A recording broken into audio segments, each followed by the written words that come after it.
Let me begin with the important aspects of the last week's activity. Of course, I welcome you to the Ministry of Foreign Affairs. On 8th July, following the renewed hostilities involving Iran and the United States, Pakistan expressed its deep concern over the escalation of tensions in the region. We underscored that a renewed conflict serves no one's interest. As hostilities have continued over the past week, Pakistan reiterates its call on all parties to exercise maximum restraint and refrain from any actions that could further undermine peace and stability. Pakistan firmly believes that there is no alternative to sustained engagement, dialogue, and diplomacy in pursuit of the shared objectives of lasting peace, stability, and progress. Ultimately, all conflicts and disputes are resolved through dialogue at the negotiation tables. The Islamabad Memorandum of Understanding remains an enduring framework for promoting peace, mutual respect, and shared prosperity. While the implementation of MOU is facing challenges, Pakistan will continue to encourage all sides to end violence and resume technical level talks in accordance with the MOU and Pakistan Qatar joint statement of 22nd June 2026. We hope that all parties will remain committed to the path of dialogue and diplomacy in resolving their outstanding issues. Many countries, particularly those in the global south, are being adversely affected by a situation in the Strait of Hormuz. Pakistan recognizes the urgent need to address the impact of the current situation on global energy supplies and other economic commodities, including trade and food security. We express the hope for an early normalization of the situation in the Strait of Hormuz and underscore the importance of ensuring the continued safety, security, and freedom of maritime navigation. Amid the prevailing tension and hostilities, Pakistan has remained actively engaged with key interlocutors across the region in support of our efforts aimed at de-escalation, dialogue, and peaceful resolution of the situation. And in this vein, on 10th of July, our Prime Minister, His Excellency Mr. Mohammad Shahbaz Sharif, held a warm and cordial telephone conversation with the Amir of the State of Qatar, His Highness Sheikh Tamim bin Hamad Al Thani. The Prime Minister expressed his deep concern over the recent escalation in tensions in the region, while conveying Pakistan's solidarity and support with the people of Qatar in the wake of the recent attacks on this country. The Prime Minister stressed upon all parties to exercise restraint and refrain from any action that could undermine peace in the region.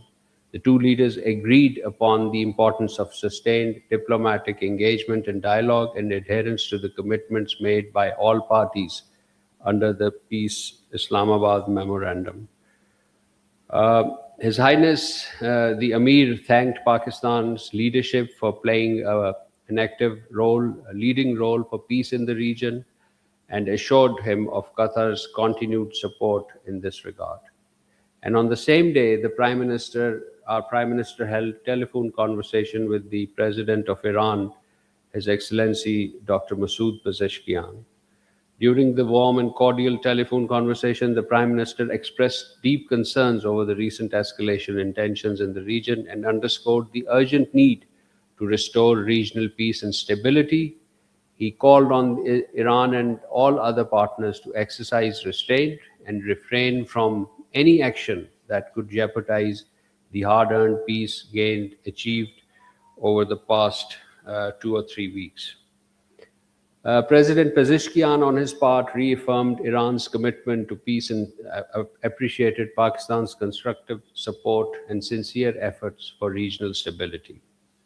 The two leaders also reviewed implementation of the decision taken during President Pezeshkian's visit to Pakistan earlier this month and follow-up actions for further strengthened bilateral cooperation across diverse fields. Both leaders agreed to remain in close contact and continue consultations on matters of mutual interest and regional peace. And in the similar vein of our peace efforts, the Deputy Prime Minister and Foreign Minister on the 13th of July, Deputy Prime Minister, Foreign Minister Senator Mohammad Ishaq Dar held a telephone conversation with Saudi Foreign Minister Prince Faisal bin Farhan. They discussed recent regional developments, stressed restraint and dialogue, and agreed to remain in close contact. And on the 12th of July, the DPM and Foreign Minister held a telephone conversation with his Iranian counterpart, Foreign Minister Sayyid Abbas Araghchi, and they discussed the regional situation, emphasized de-escalation and diplomacy, and agreed to remain in close contact. On 13th July, this conversation with the Saudi Foreign Minister, in addition, also discussed regional developments, restrained dialogue, and both sides have since then remained in contact through diplomatic channels. Moving on to other developments, ladies and gentlemen, on 13th July, the Prime Minister, along with the former Prime Minister Mohammad Nawaz Sharif, accompanied by the Deputy Prime Minister and Foreign Minister, visited Doha. The purpose was to offer condolences to a long-standing friend of Pakistan, the Amir of Qatar, His Excellency Sheikh Hamad bin Khalifa Al Thani. We condoled with the present Amir and the Qatari leadership. President Asif Ali Zardari, ladies and gentlemen, visited Kyrgyz Republic from 6th to 9th July, marking the first trip by a Pakistani president to the Central Asian state for 21 years, and this visit was important in this context. The Deputy Prime Minister, Foreign Minister, earlier this morning, ladies and gentlemen, left for Shanghai. This morning, we issued a curtain raiser. The purpose of the visit is to attend the signing ceremony of the establishment of the World Artificial Intelligence Cooperation Organization, WICO, which is an initiative of the Chinese president. The Deputy Prime Minister and Foreign Minister will sign WICO's instrument on behalf of Pakistan as the founding member of this organization. We'll keep you updated of the Deputy Prime Minister's, Foreign Minister's other engagements in the region as they unfold, in Shanghai as they develop. On 9th of July, ladies and gentlemen, the Foreign Minister of the Foreign and European Affairs Minister of Croatia, Gordon Grilic Radman, paid an official visit to Pakistan. This was at the invitation of the Deputy Prime Minister, Foreign Minister. The two sides held delegation-level talks covering bilateral relations of trade and investment, higher education, tourism, cultural exchange, defense cooperation, and collaboration at multilateral forums. They reaffirmed their commitment for expanding economic engagement, strengthening dialogue, and enhancing people-to-people contacts.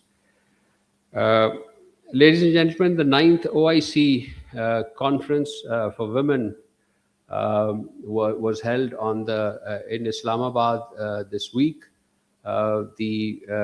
This was on Monday, 13th of July. 57 member states gathered for this 9th OIC Ministerial Conference on Women. The primary host was our Ministry for Human Rights, and around 190 delegates participated in the conference, which focused on the theme socio-economic and political empowerment of women in OIC countries, challenges and the way forward. Yesterday, Pakistan and Portugal held their annual bilateral consultations in Islamabad. Ambassador Aisha Ali, our Additional Secretary for Europe, and Ambassador Helena Malkata, the Director General for Foreign Policy, led the two respective delegations. We issued a press release on this late last evening.